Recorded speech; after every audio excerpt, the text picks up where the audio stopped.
Hey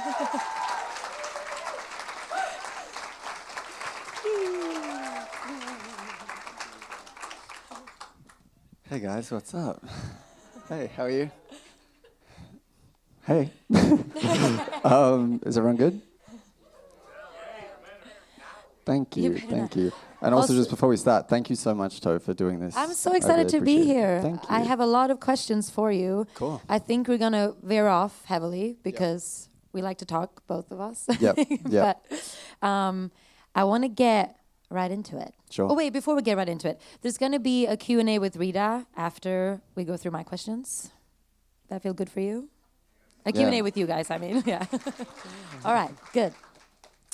Something to give each other. It's been almost a year. Yeah. Just to say it, I've been obsessed with this album. Thank you. I think everybody in here. I feel like I've just been on this experience with you. Do you know what I mean? Like this whole album just feels like I'm following you in your experience. When did the process start? When did you know it was done? Right. I'm trying to remember when it actually started. I think it was weird because so Bloom came out in 2018. Then I toured for like a year and a half until right before COVID, and then COVID started, and so and then it was just kind of weird because I was in Australia and it was really hard to, just like do anything at that time, and so it was somewhere in like 2020 when there was these breaks between Melbourne was like super intense about lockdowns, like. One time I had to do like 14 days quarantine because I was like at the grocery store at the same time as like somebody else who had COVID, and we had both checked in on the QR codes. It was like that vibe. And so then there would be these breaks between the lockdowns where we would reach COVID zero, which is like insane. But I was newly single, totally like lost in the COVID of it all, feeling like such a deep desire for connection with other people. And really it was like the nights out in the breaks where...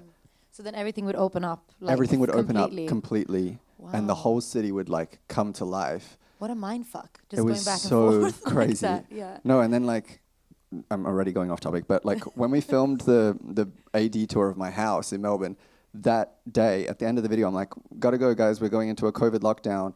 And the crew had to leave, and like we went into a lockdown that afternoon. It was like that. It was like that extreme kind of on and off thing. And so anyways, though, what was happening was I was having this like deep desire to just be connected to other people. And I realized how unbelievably important that was to me. Yeah. And I started to kind of like experience all of these different versions of connection. And because I'd been so deprived of it, it felt so just like world exploding, Like I think whether it was like being sweaty in a club again, or like having a one night stand, or going on a date, or just like laying in the park with my friends, it was all so thrilling. And that was kind of like when the album started to take shape in my head, and kind of like the theme of it. Do you feel like do you think when you went back to Australia, because I know you spent time here and then you kind of go back and forth, right? And obviously on tour around the world. But do you feel like when you were kind of forced to be in Australia in one place for a longer time, do you feel like you got more connected with like the person Troye versus the artist Troye? Do you know what I mean? When you shed those layers of like presenting yourself? Yeah, I don't know that I would have written this album had it not have been for that like weird year and a half of being at home and like actually having a home, Yeah. And I credit Melbourne a lot in the album, and I mean, I don't want to like use the album name in a sentence, but it really was. It was just me realizing that like, oh wow, everyone has something to offer, and all connection is like beautiful in its own way. I came out of this very, very, very serious relationship that once I kind of realized that I was so terrified to kind of explore what other connections could look like, but I had, these really, really beautiful, like meaningful experiences that felt so real, as fleeting as they were. Sometimes it was like very fleeting. And I was like, wait. We're talking minutes. Anyways, so it was, I think just like realizing that there's value in all connection between people. I think it was just like such a huge moment for me. And honestly, I think I was just filled with so much hope. I think about like the shot in the Got Me Started video where I'm running down the street in like the Gucci suit and whatever. The freedom. That's Gucci? Yeah. Yeah.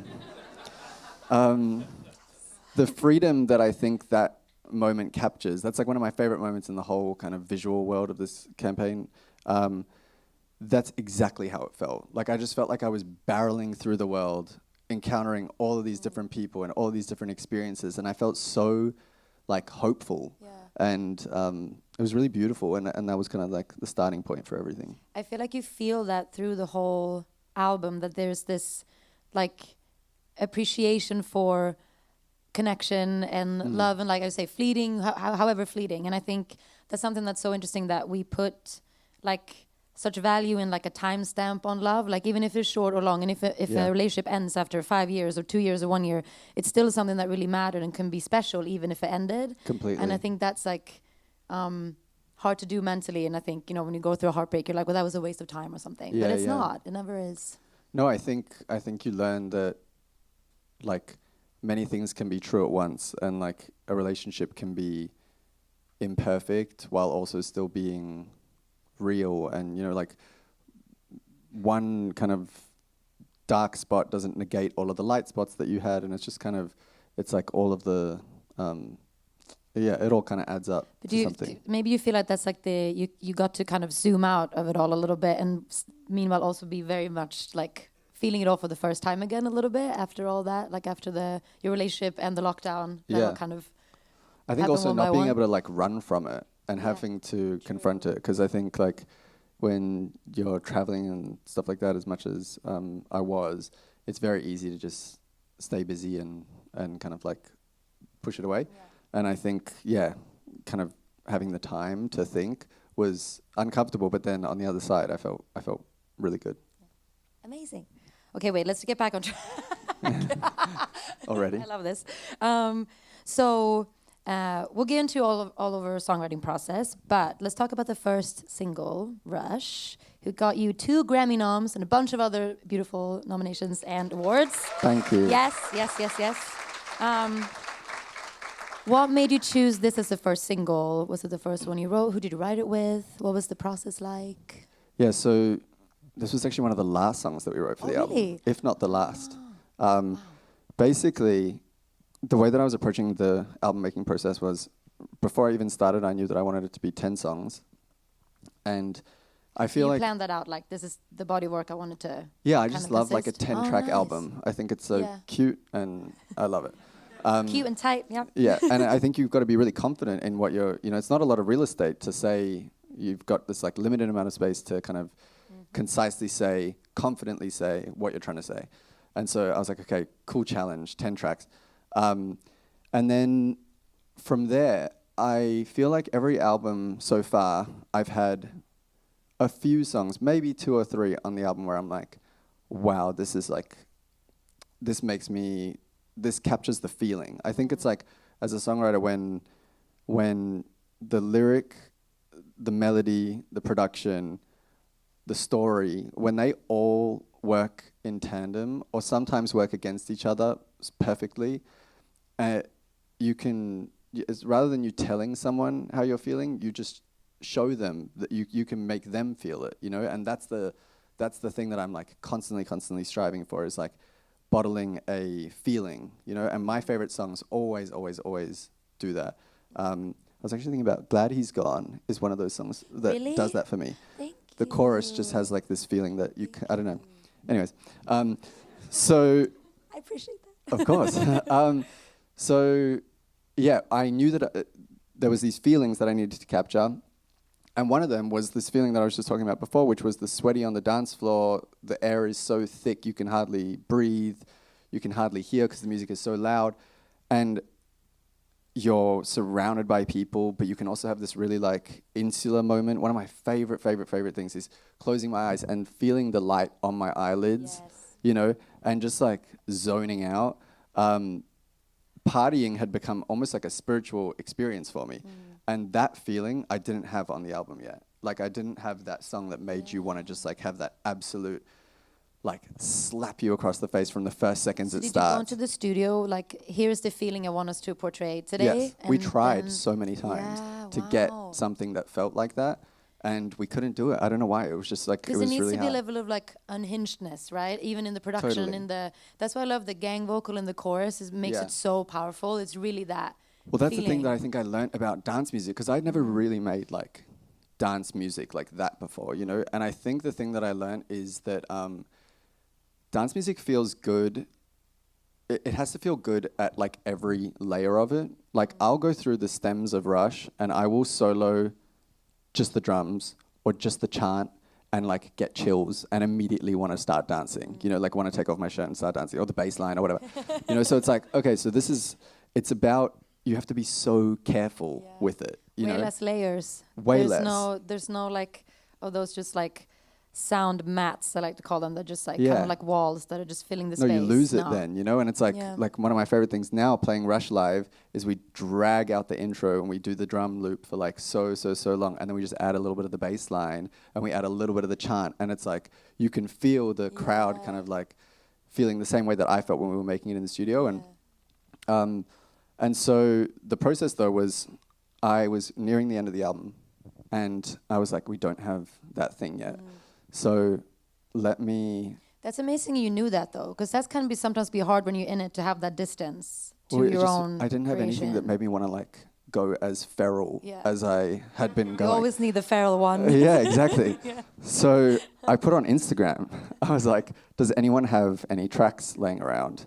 Really? Oh, yeah. And so then Alex Chapman, who you know, and Alex he's an incredible DJ. He's like friends with us and whatever. And he had been working on music, and he was managed by our other friend, Theo. And Theo messaged me and was like, I saw your Instagram post, like, listen to this.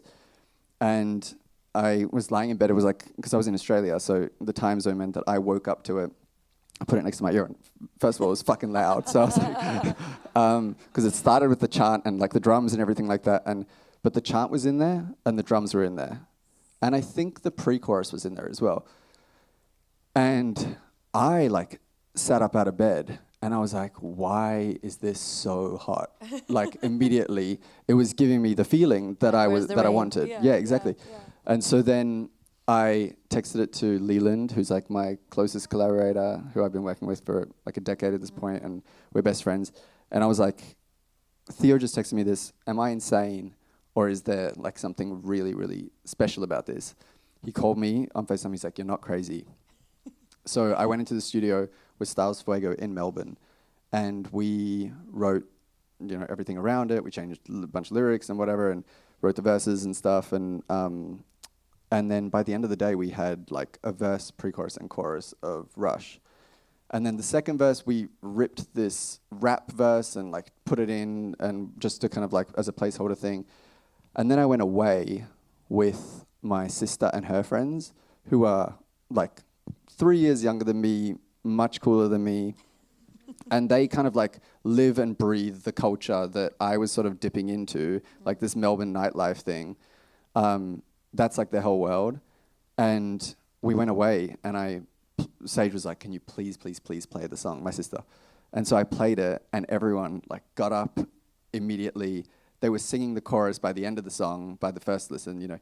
And that was kind of when I was like, oh shit, I think this might be the one. That's amazing. That's also something you do with dance music. You test it in the wild. You Totally. gotta see how it hits the crowd. Yeah. Oh, that's amazing. I didn't know that. Yeah, it was fun. Alex. I know, right? Yeah, no, that's cool. But tell me also about Leland, because you worked together for so long, and I feel like once it's almost like you're a band in a way. Like, how did that start, and like how have that grown over the years? It started through, I think he's fine with me saying this. He used to date Tyler Oakley. Ooh, spicy! And so I met him through Tyler. Oh, nice. Yeah. And Tyler was like, yeah, he's a songwriter and you guys should work together and stuff. And he worked with Ali X a lot. And I was like obsessed with Ali, still am. And so Ali, Bram Inscore, Leland and myself went into the studio and we wrote a song called Hologram Hearts that I really, Beautiful title. It was all right. No, as in the song is good, but the title was average. Anyways, it ended up becoming Louder Than Bombs for BTS, which is crazy. Oh. The lore goes deep. And so, anyways, yeah, so then we ended up, we just had this very successful first session where I was like, Ali was going into the mic and she was like whispering and making like, she was like screaming and making all these weird sounds and stuff. And I was like, okay, these like freaks are exactly who I should be writing these songs with, because I can like be myself here too, you know? And from then onwards, I think one of like the things that I cherish the most in my life, the things that I feel so lucky to have is creative relationships. I think they are so special, like beyond friendship or like romance or anything like that.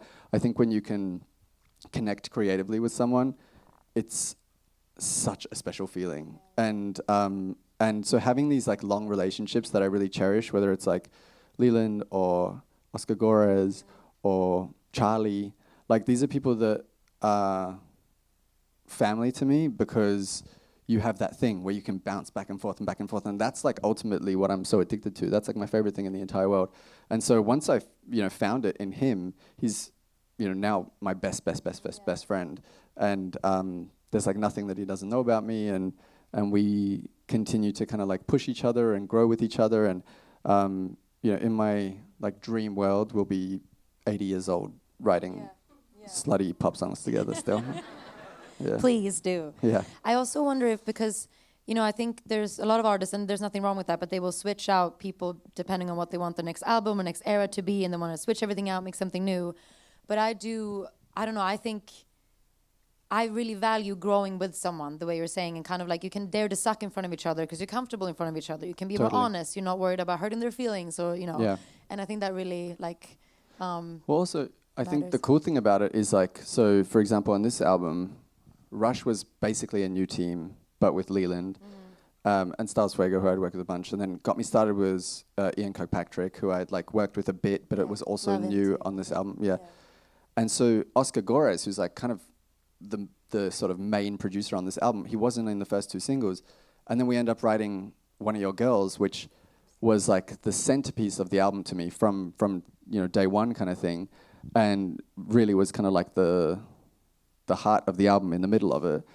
And I think I could have never written that song with anyone else. You know what I mean? And so I think it's like comfortable to be fully. Exactly. It doesn't sound like anything else that either of us have made before, and I don't think either of us could have pushed that far had we not have written My together, all those years ago. And he's one that like, again, makes you feel very comfortable to take risks and chances in the room, I think. He's got patience. Yeah, totally. But can we talk about also the incredible music videos to all these songs? Sure. Yeah. Of course. You worked with the same director for all three, right? Yep. Yes. Gordon von Steiner. Do we want to show some of them? Oh, yeah, start with Rush? Yeah, let's do it. Yeah. It was like... First, it started with a belief in the music video, because there was a lot of conversation at the time of like... Did you visualize it when you had the song already? Yeah, 100%. In fact, all three of these videos came in the studio when we were writing the song. Like, it was like, oh, this is how it has to be. And so a lot of the conversation that I was having at the time was like, the music video is dead, right? As in, I wasn't having that conversation. People were telling me that. And so... Lies! I know, right? And here I was like...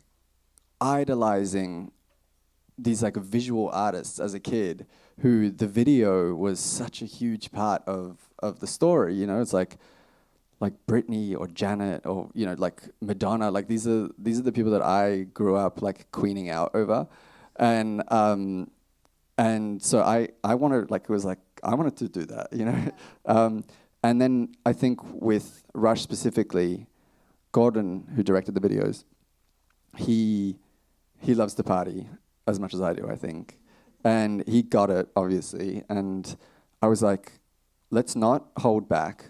Like, why would we censor ourselves? This is not like I'm not like a Disney artist or anything like that. Like, let's do the real thing. And let's party and film it. And Stuart Weinkoff, who's the cinematographer who shoots like everything on film, he's so talented. We had worked together on My, so there was that comfortability there as well. And so the three of us somehow managed to convince everyone to let us go to Berlin and like literally party and film it. And so much of the setups that you see in the video were like Gordon kind of just going around placing everyone where it looked nice and then just hitting record. And so I think that's why you can feel it, because at any given moment in this video, I'm thinking to myself, like, am I about to make out with this person? and then I did. But it was just like real, you know, it was completely real. And we had so much fun. It was only like a 2 or 3 day shoot, but by the end we were all like going out together. I feel like I've got a million friends in Berlin, and like, it was, I just saw them all when I was there for the tour, and what a special few days, like insanely special. I just feel like I haven't seen, it's been a while since I've seen a video capture, first of all, like, you know, how many party videos are out there, obviously, but like this level of like, just capturing the feeling of the song in this way and making a party feel unique and like feeling so jealous that I'm not there. It was very well done. Nice. I love it. I feel like you would have fit in. I belong there. Totally, 100%. Yeah, you're welcome. No, but it's so amazing, and I think that are you also when you do you come up with the idea initially and then you go to a director that you like? How's your process for videos? Like when you come up with a visual story that you want to tell? Yeah, so with this campaign, I worked with a creative director for the first time, Gordon von Steiner. So he directed. He directs too. Okay. Yeah, he directed the 3 videos, and then he also helped with like album cover, album packaging. Stuart, who shot the video, shot the album cover. It was a really small team this time, and we kept it super insular. And I feel like everyone just got the vibes. And I think something that's kind of tempting when you get into music in like a sort of professional way is to listen to everyone and think that there's like a way that things are supposed to be done. And I think this time I was like, oh no, just because we can doesn't mean that we should have all of these opinions and all of these voices and stuff like that. Like I want to enjoy every single part of this process, and I want to make this stuff with my friends. Like I have to put my money where my mouth is. If I'm talking about like connection and friendship and you know all of these things, I have to, you know, live by that. Yeah. And so even like I was really extra. Like I went to Barcelona to do the graphic design just because I really wanted to be in Barcelona. And like well, good. Yeah, but it was like with people that I adore, you know, and so every single part of the process, I remember Stuart and I sitting down in Barcelona, like, you know, messing around with the text and stuff like that. And the album making process felt as special as like, you know, I think it does on the screen. But yeah, so with Gordon, with the videos, I kind of had the three concepts. I was like, Rush is a day party, and then Got Me Started is much more nighttime and like neon and you know like exploratory kind of thing, and it's like the start of something new. And then One of Your Girls is One of Your Girls, and I was like, and I explained that to him and everything. And of course, then you know he comes with just the most insane ideas, such beautiful ideas. Like I remember the first time he explained to me. The keg shot in Rush, where the boys lift me up and it kind of looks like a Renaissance painting or something like that of me drinking the beer. You know, he's an absolute genius. And he also comes from fashion. He had never directed a music video before. Rush was his first music video. Wow. So I think him understanding, he's always like worked choreography and movement, and his work always feels so fluid. And that was something that I really responded to. So yeah, it was nice. No, so amazing. You're a full-on dancer now. How does it feel to be like a proper dancer? I don't know.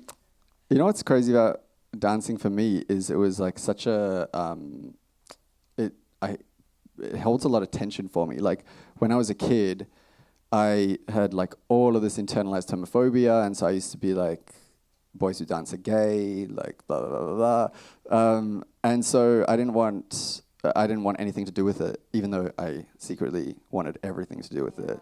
And so for me, like, I avoided it, you know, like the plague. And then from that, there was this like kind of narrative, I guess, that like, oh, Troye can sing, but he can't dance. You know, he's like, whatever. And so I've always held this like thing where it was just a very kind of touchy thing for me.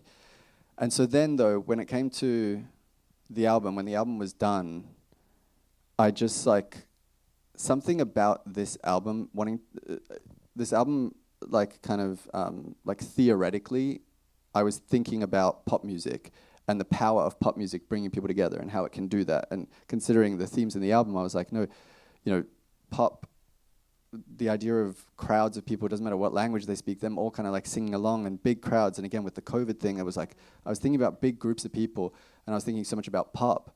And so when I think about pop, I think of these like great music videos with choreo.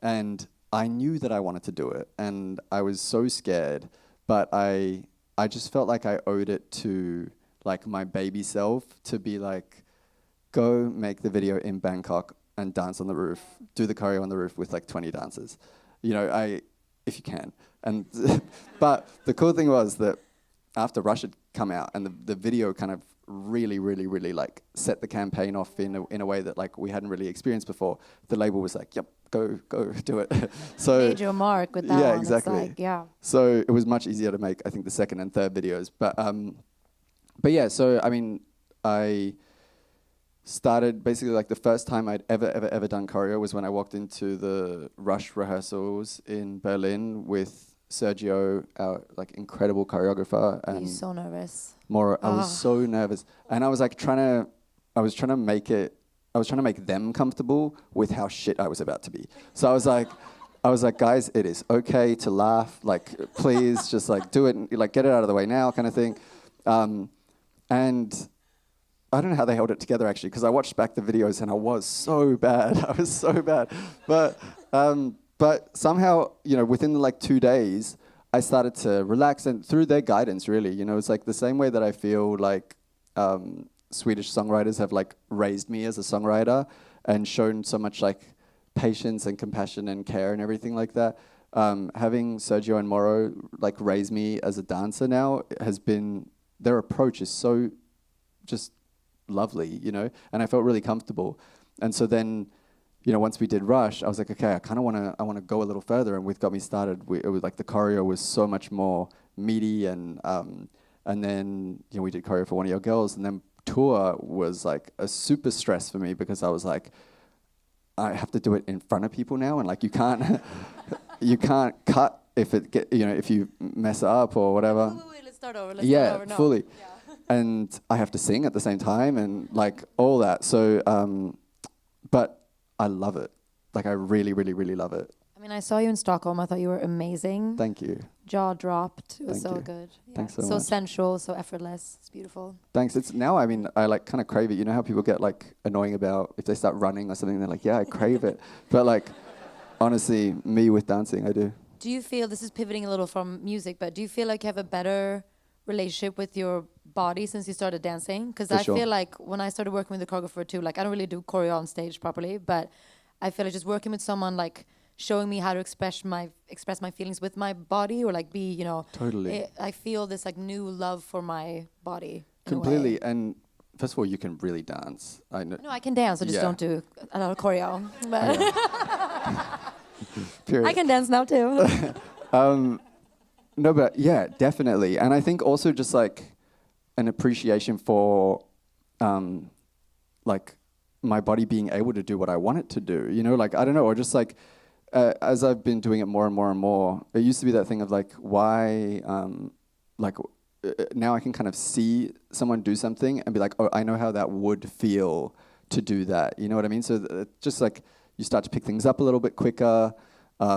It's like a super rewarding process. But that sweat when you're dancing, it's like, that is like crack. It's so good. No, it is. I agree. It also makes you feel like, I don't know, just performance-wise, confidence-wise, like just even walking and like, what do I do with my hands? Like that feeling just goes away when you've done some dancing. For sure.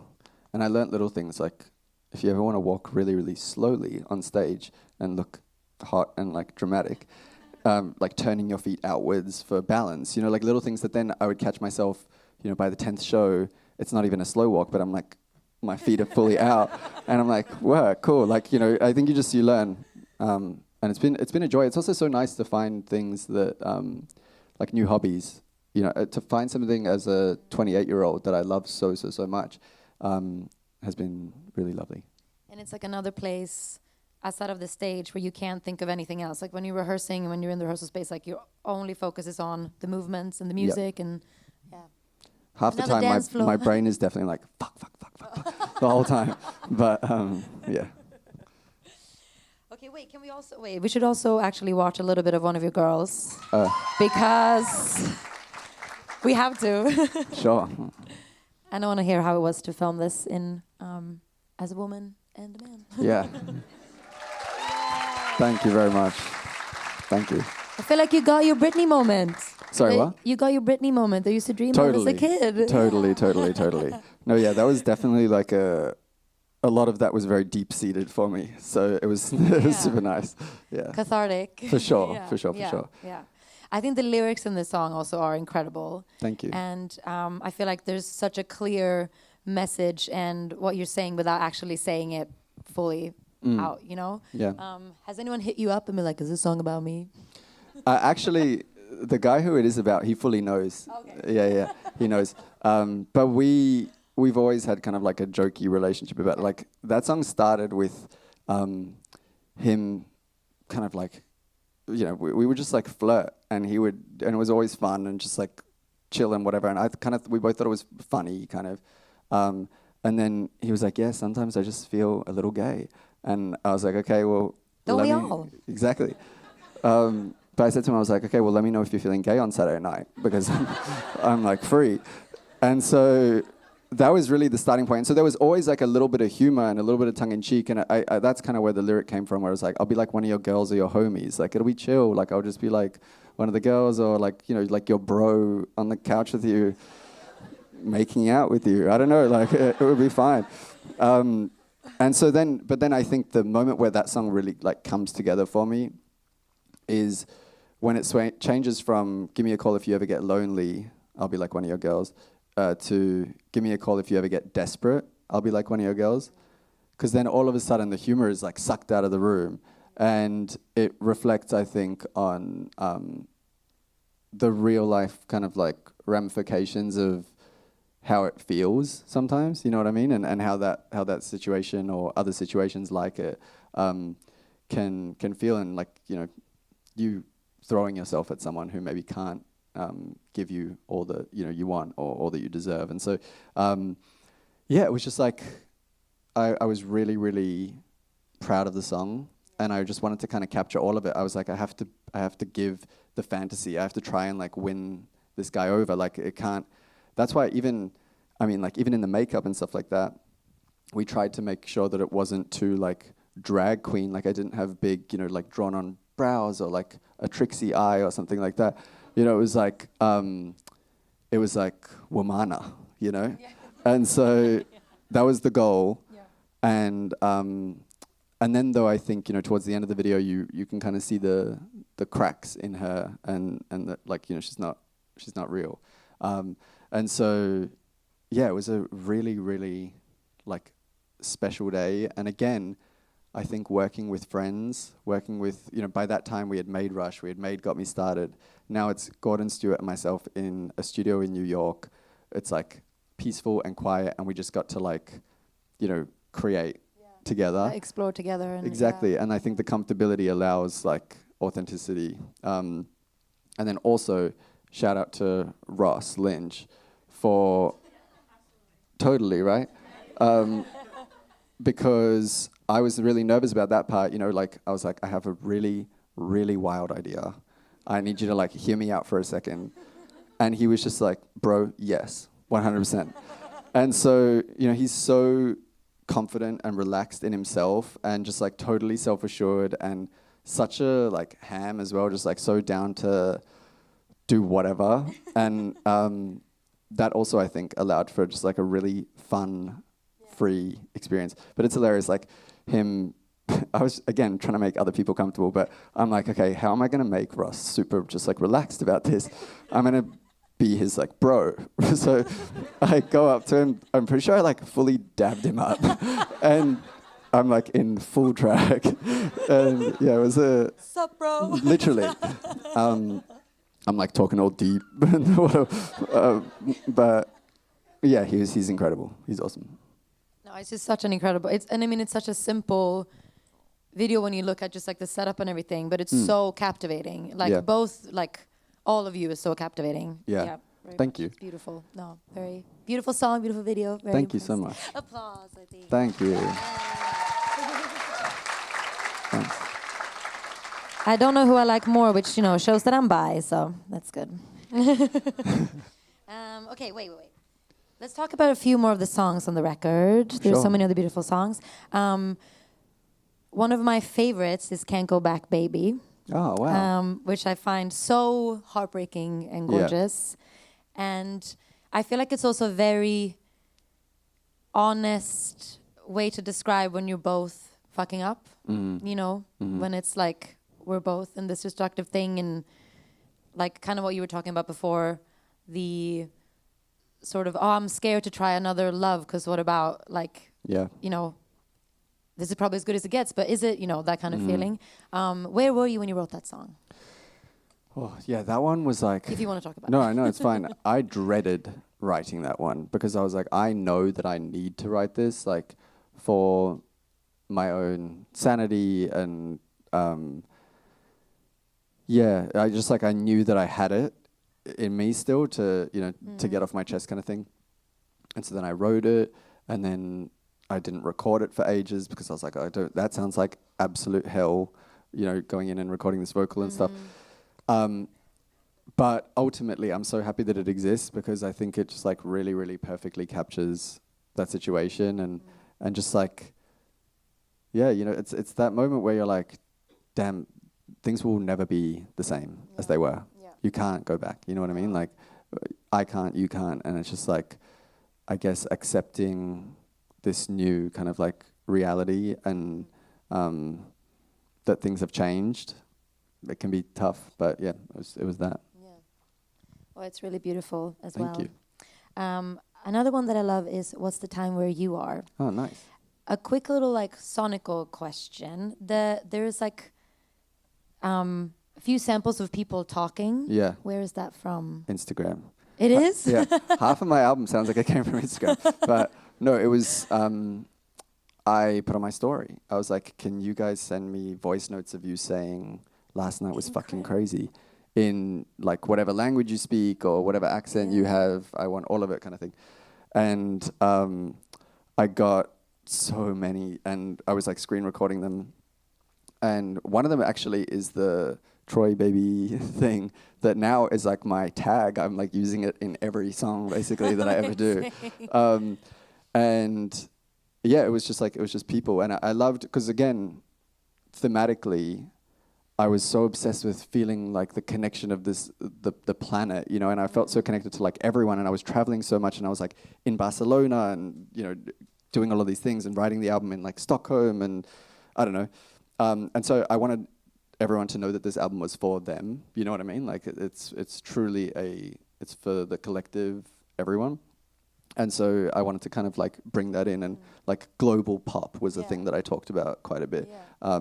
You feel that in the whole album. It feels like you've had this experience, gone around the world, and just like met new people and partied and had good times and just like, and also heartbreak, like going through it all across the world. Yeah, I think that was what was also so special about touring it, is like, playing, when it came time to tour the album, I was like, well, I want to start outside. Like, we have to do it in summer, and it has to be outside shows. And our second show was Primavera in Barcelona. Wow. And it was like an absolute dream come true. Like, exactly the way that I wanted people to hear this album. It's just like this massive, massive, massive lawn. The weather was beautiful. It's like right on the beach. It's loud. There's screens. I've got the dancers doing the choreo. It was like the full experience. It was exactly what I wanted. Amazing. Yeah, thanks. Well, let's talk about touring a little bit also. How are we on time, by the way? Ooh, 10 minutes before I'm done? Okay, great. That's good. Okay, How so... good is Tove, everyone? Like...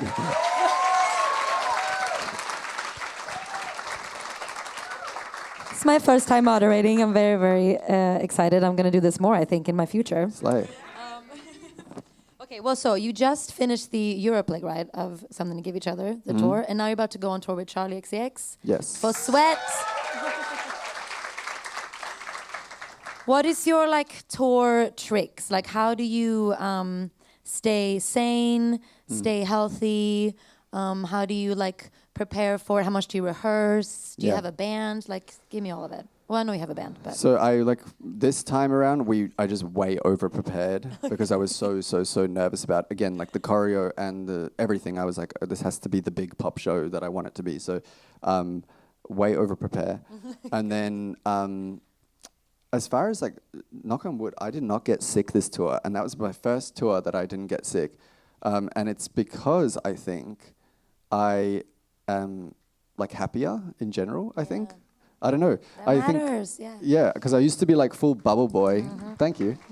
I used to like hermit crab, in my hotel, so petrified that I was going to get sick, and then I would get really stressed, and I would get sick, and I wasn't like eating well, and I wasn't sleeping well, and all this stuff.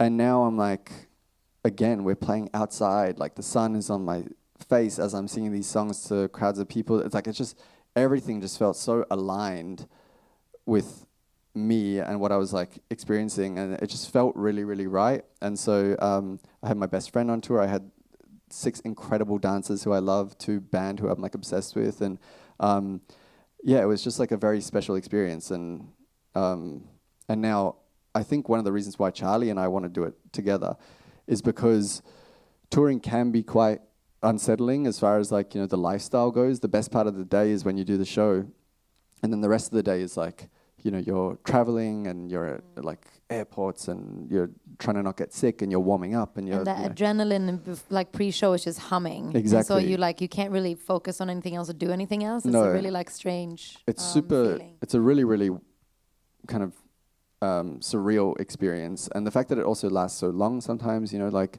after a year and a half of being on the road, your whole kind of like life has changed back home, and you've, been in this weird sort of bubble and whatever. It's great, but it's just like interesting and different. And so I think for both Charlie and I to be able to be like, do you want to do this together? That was a big, I think, motivation for both of us to want to do it. And then, I think imagine how fun you think it's going to be. And then just like times it by 100. I'm like a little bit scared. It's going to be so fucking crazy. I got a little tiny taste of it. So in my tour in Europe, what we did is like I would start on a black screen, and then the screen would have this like pink line that would appear, and it would start to stretch out like this, and it would silhouette me, right? Very dramatic, very pop, very mindful. No, I'm just kidding. Anyways, so it would split, and like the crowd would go nuts, whatever, epic, sick. Then at the end of the London show, I start 1999, and then it's like, sounds like it breaks. I go off the stage goes black, and the screen starts to split again. But this time, it's in bright green. Ooh. And the silhouette of Charlie with like the wind in her hair and the smoke machine behind her and everything, it was like she was a fucking superhero. And it was like, I've never heard a crowd go so ballistic in my entire life as I did for Charlie in that moment. And the fact that we get to do that together all summer is very, very, or fall, sorry, whatever, is like insanely exciting. Yeah, it's going to be crazy. How is it? Oh, this is going to be so good. Are you guys doing like choreo together, doing the whole... I don't want to spoil anything. Okay, sorry. I'm asking no more questions about it. Yeah. But I cannot wait to see it. It's going to be really fun. I might be following you in like kind of a weird way. Please. Yeah. Everyone is welcome all the time. Yeah. Okay. Amazing. Let me see. Okay, I think I got time for a couple more.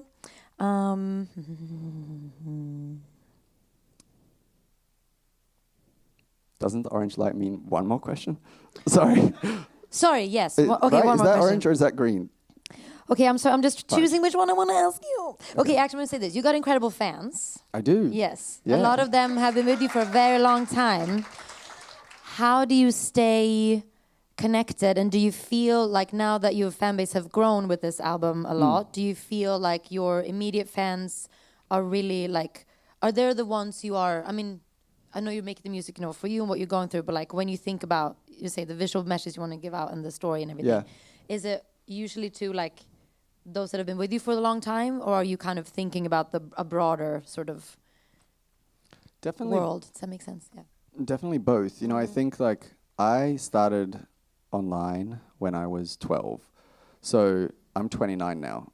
So it's been a really, really, really long time that some of these people have like literally grown up with me.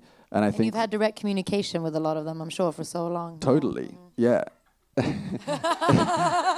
And so I think like the thing that I learned really early on from like, making YouTube videos is people are smart and like there's no bullshit, you know what I mean? So I think like I have tried to just give myself space to grow and have faith that I know that they're also growing, you know what I mean, in their own lives. And so I think rather than being like, oh, how do I cater to the people that like listen to my last album or whatever, I just kind of am like, I'm going to have faith that I'm going to try and always, always, always keep it real with them. And they keep it so real with me. And I'm like so, so, so inspired by them. I think, when I play a show and look out at the crowd, it's like a very, very, very special group of people. And I think that there's so much, like love in the audience and like incredible fashion and people who have been through a lot and pushed through it and kind of have come together to celebrate and share something really, really special for a night. And so, I would say in the shows, and I meant every single word, that the tour was as much about them as it was about what was going on stage. You know what I mean? I was watching them have the connections that I am talking about in the album. And so it's like, it's really special. And I hope that we get to just kind of keep growing together forever. That's amazing. I love that. Yay! Thanks, guys. This has been so much fun. Thank you. I think so you're much. amazing. You're so inspiring. You're such an incredible artist. I am obsessed with this album. I can't wait to see the Sweat Tour. Thank you so much. Can I just say, it felt really rude talking about myself the whole time. No, that was the when point. Tove is here. But please give it up for Tove, everyone. Thank you.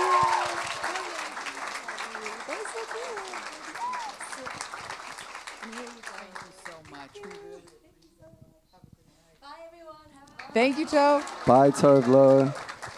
Hi again, Troy. Hey. How you doing? Doing well. How are you? Good. Thank you. That was awesome. So we're going to open it up to you guys now. So can I have the house lights up a little bit? And we'll come through with probably about 10, 15 minutes of questions. So be ready. I'll start right here with you. Hey. So my main question is, you've accomplished so much since I first started following you. Is there anything that's still on your bucket list that you wish to complete before, like even the end of the year or even like the next year? It's weird because I'm so like unmotivated by like tangible, like I'm not like motivated by numbers or like awards or anything. Honestly, once I got the Grammy noms, I was like, fuck it, peace, I'm out. Like it really just, because I think now I'm just like, the thing that is driving me is I have so much more to say and I enjoy what I do so much. The creation of it all, I can't wait to, my favorite thing is when like my collaborators and myself surprise ourselves with something. Like I don't think I could have made this album 2 years ago and I wouldn't want to make it again. So it's like, that is the thing that kind of is keeping me going, I think. Yeah. That's great. And thanks for the nod to the Grammys. I'll let the team know. Yeah. How about right back there in the last row? Hey. So I love being able to hear about like all the different pieces when it comes to music, whether it's touring or creating music production, making music videos. What would you say is like your favorite thing within all those subcategories to do? Whoa. Thanks for the question. I think if I had to pick one, it would probably be songwriting. If I had to pick a second, it would probably be the music videos. Yeah, because I think, I definitely don't have, what's it called, synesthesia or whatever. But when I'm inspired by the music in the studio, the music video comes like that. Like it's like super, super, super. They're very linked to me. I think because it's both just storytelling. So those two, I would say. Thank you. Right here in the front. Hi, do you have like a specific medium you like to use for songwriting inspiration? Like do you voice memo it, notes app, like journal, any of those things? Yeah, I have voice memos of like all of the songs as they were being written, and then I definitely use my notes app for sure to write down little ideas and stuff. Like for example, "What's the time where you are?" That was a note in my phone because I was talking to this guy who was overseas, and he asked me, "What's the time where you are?" And I was like being so in my feelings about him, and I was like, wow, he definitely could have Googled that because he knows where I am. So the fact that he asked me that question means that he like really is super into me. And so, but it was the gesture of it was so sweet that that was what kind of like sparked the song for me. So I wrote that down on my phone and then forgot about it for like 6 months and then, come back to it. I wish that I was a journal girl, but I'm just not. Like my handwriting is so bad, it takes me too long. I also am like constantly changing lyrics as I'm doing it, so scratching it out and whatever. But I try, sometimes I'll like be fake and try, but it's never worked for me. Yeah. How about somebody in the back? I see you right back there. Hello, hi, I love you. Hey, thanks, love you. I've been listening to Bloom and Blue Neighborhood for like my entire life, and I love you. And how does it ever feel overwhelming to like be such a gay icon and be this like big beacon of like hope and guidance for so many young like queer people out there? No pressure. Literally only when you put it like that. Like, now is the very first time that I have felt overwhelmed by it. Yeah, that sounds really scary. But no, in general, no, because ultimately, like, I recognize I've had, my family was like so supportive, and my friends were so supportive, and I grew up in Australia, and like I like came out and my record label was like cool, like it's all been really good for me, thankfully. And so the pressure that I feel is more just to try my best to kind of like use that as best as I can, because I realize how like insane that is and how lucky I am. So I feel that pressure for sure. Yeah. Well, you are an inspiration. Thank How about you. somebody back there? I see you. Yep. Hey.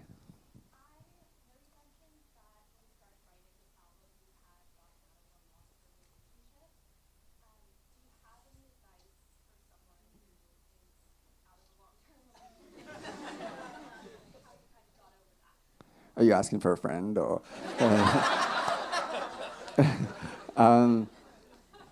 So yeah, I think it's weird that you asked that, because I feel like part of the reason why I wanted to write the album was because I actually love having this conversation with people, because I went through it, and I remember when I first started going through it, I went on the Wikipedia page for breakups because I was like so lost. I was like, this is not what it's like for everyone else, right? Like I'm having a very intense experience. And so when I looked it up, it was like, no, there's been studies and stuff, don't quote me on this, but it's like akin to a death, It's like, it's a real sense of loss in your life. And so I think, number one, just realizing that unfortunately in the nature of a breakup is that it is going to be terrible. Like I think just realizing that and accepting that can kind of help the process a little bit. And then the thing that I started to feel was, then you start to see those little sparks of yourself where you're like, oh, I'm more resilient than I thought, or oh, people are more hot than I thought, or whatever. Like little things start to kind of like come back. And that's so much of what this album is about. This album was that process for me, where like the hope started to come back and everything like that. And I started to want to explain to people who I saw they were where I was a year prior, and I'm like, trust me, on the other side of this, you're gonna know yourself so much better. You're gonna da da da da da da da. And so part of the album is like, it is that conversation where I'm like, no, look what is gonna come for you. You know what I mean? So maybe, go back and listen again now, and see. But there's like, it's gonna be good. I have to say, some of the best advice I ever got after a heartbreak was, girl, there ain't nothing that time and another man won't heal. Exactly right. Just give it a minute. Totally. Good luck. How about somebody in the middle in the back? I see you right back there. Yeah. Hey. So I wanted to kind of go back to that album for a little bit. I know you talked about how you wanted it to be like a 10-track album and that like maybe others were harder to record. Are there any songs that like almost didn't make the album, and then are there songs that like are kind of almost did and are like in the vault for later? Definitely both of those. Actually, you know what? No, the 10 that made it all were like definitely going on. And what happened was, though, they knocked other ones off. Because I had the 10-track thing, it was like, well, sorry, you got the boot kind of thing. So there's a few of those. There's probably like only maybe 2 or 3 that I was like, oh, these could have made it on. And now, honestly, like, I don't really have a desire to release them. Like, I feel like they did not serve their purpose, you know? So, or maybe they did, and that's fine now. You know, I wrote them and they're away, and that's okay. Yeah. Thank you. Anybody back there? I'm trying to make sure we go around. Go ahead. I see your hand. I've noticed on the last 2 projects. Wait, sorry, where are you? Will you put your hand up, please? Oh, you're just like, right, okay, cool, yeah, hey. I've noticed in the last 2 projects there's been an emphasis on like vocal layering, more electronic, like auto-tune usage, like Charlie. I was just wondering where that inspiration came from. Blue Neighborhood Blue. For sure. I think that kind of comes back to, again, this idea of like thinking about pop. And I really love, one of my favorite things, like one of the reasons I'm so happy that Tove did this is like, there's people that I can connect with on the fact that like we can really, really, really be nerdy about pop together. And so, you know, for example, every single choice is like completely intentional. And I feel really excited by all of the tools that we have, whether it's like, you know, hard tuning. Like, for example, One of Your Girls, the chorus came kind of late. You know, I had this verse that was like so adoring of this guy, and it was like this yearning and doting song. And then, can I name drop for a second? When I was filming The Idol, The Weeknd showed me this video of this old movie. I don't know what it was called or anything, but it was like this robot was in the recording studio, and he was singing this really, really sad song, and somehow you felt like empathy for this robot because he was so, you could tell that he was like so desperate to connect and so disconnected. And I was like, damn, that's kind of how I feel sometimes.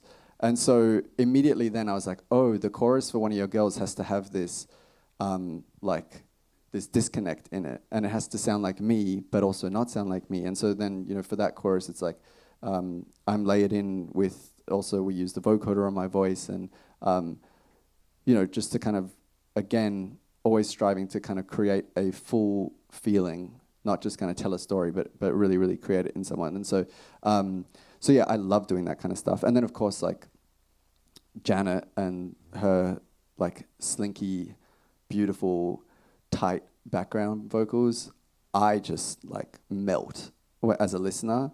And so I think having fun with like, you know, using a really breathy falsetto and laying it in, that's just something that I really fell in love with doing. We can do a couple more questions. I see you right back there. Yes.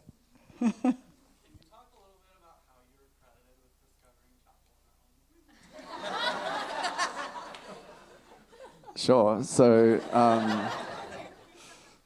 wow, I'm so proud of this. This is like maybe the coolest thing that I've ever done. No, okay, so basically, my first ever manager was not a music manager. He was an acting manager.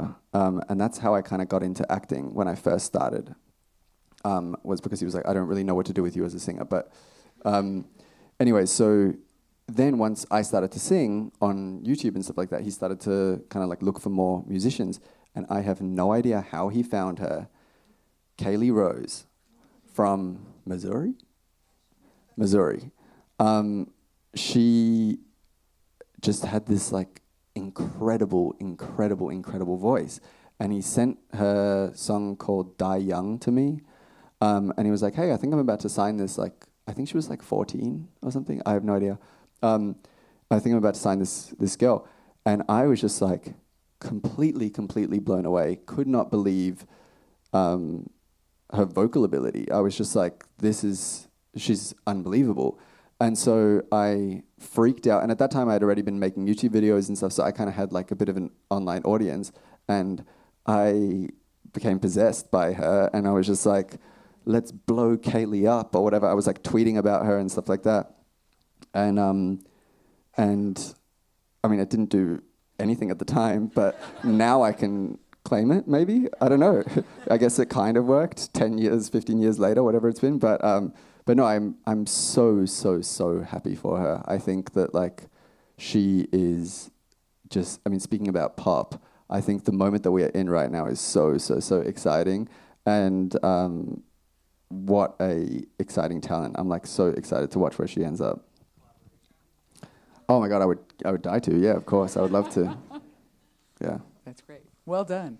And I'm proud to say she actually went through our Grammy camp. It's a summer music program, and Chapel was part of it. Wow, amazing. Yeah, it was really, she's an alum. We're very, so very you did proud it of too. Well, we can be collaborators. Yeah.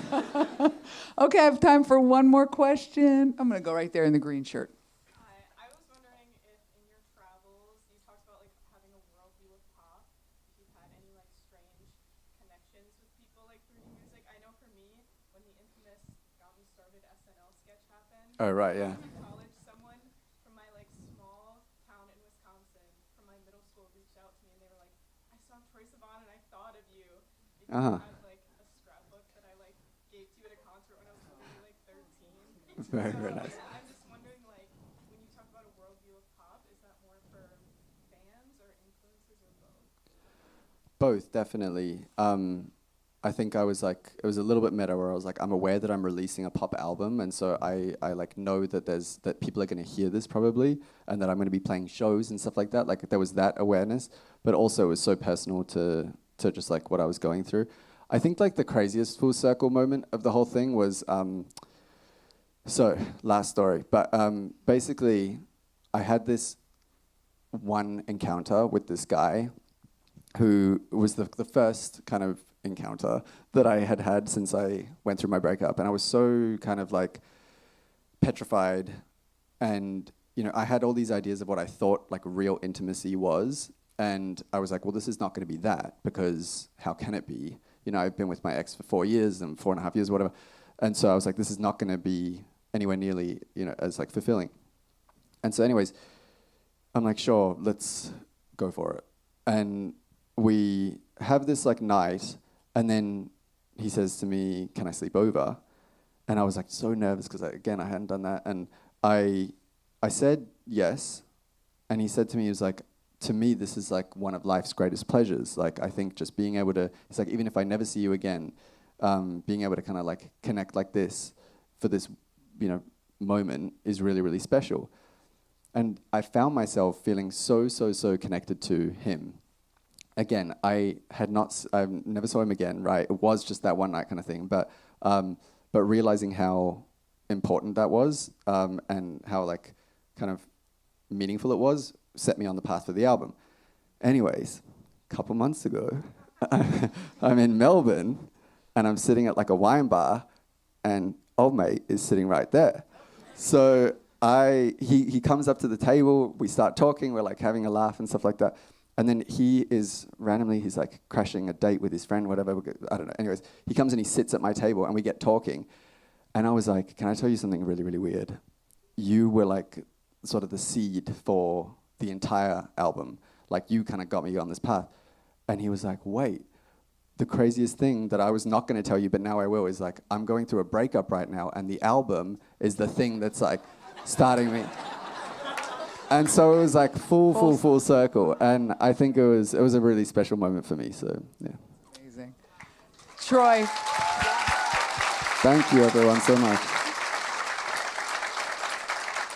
Thank you so much for Thank you. spending this time, for bringing Tove here. She was incredible, but really for sharing your talent with the world and for the 220 people in this room. It is a really special night, and thank you so much. Everybody, please give it up for Troye Sivan. Thank you, everyone, so much. I really appreciate it. Thank you.